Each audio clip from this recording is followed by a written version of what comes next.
নেকবান লোক হলো তারাই যারা গরিব দুঃখীদেরকে সাহায্য করে।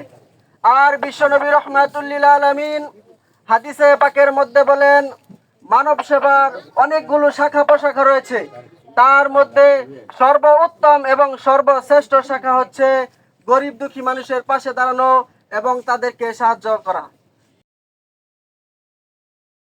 পবিত্র কোরআন থেকে তেলাওয়াত করবেন আমাদের নিঃস্বার্থ সমাজসেবা স্বপ্নশ্রী ফাউন্ডেশনের অন্যতম সদস্য জনাব মাওলানা মোহাম্মদ আজহারুল ইসলাম।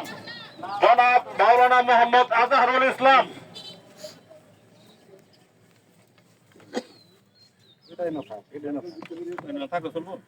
أعوذ بالله من الشيطان الرجيم. بسم الله الرحمن الرحيم. يا أيها الذين آمنوا استعينوا بالصبر والصلاة إن الله مع الصابرين.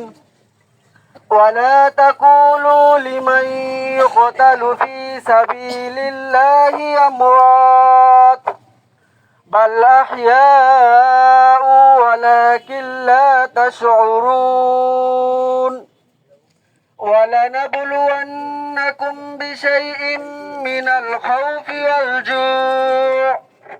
والجوع ونقص من الأموال والأنفس والثمرات وبشر الصابرين الذين إذا أصابتهم مصيبة قالوا إنا لله وإنا إليه راجعون.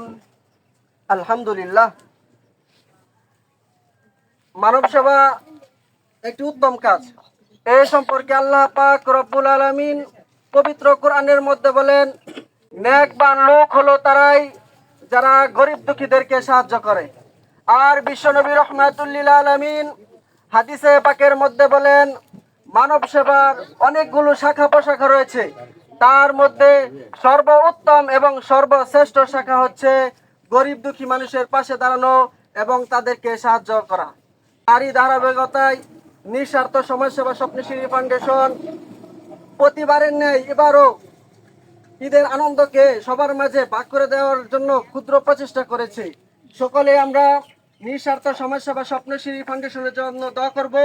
আল্লাহ পাক রব্বুল আলামিন যেন উক্ত সংগঠনকে কাল কিয়ামত পর্যন্ত টিকে রাখেন এবং উক্ত সংগঠনের মধ্যে যারা অর্থ এবং শ্রম দিয়ে সাহায্য করতেছে সকলকে কবুল করে।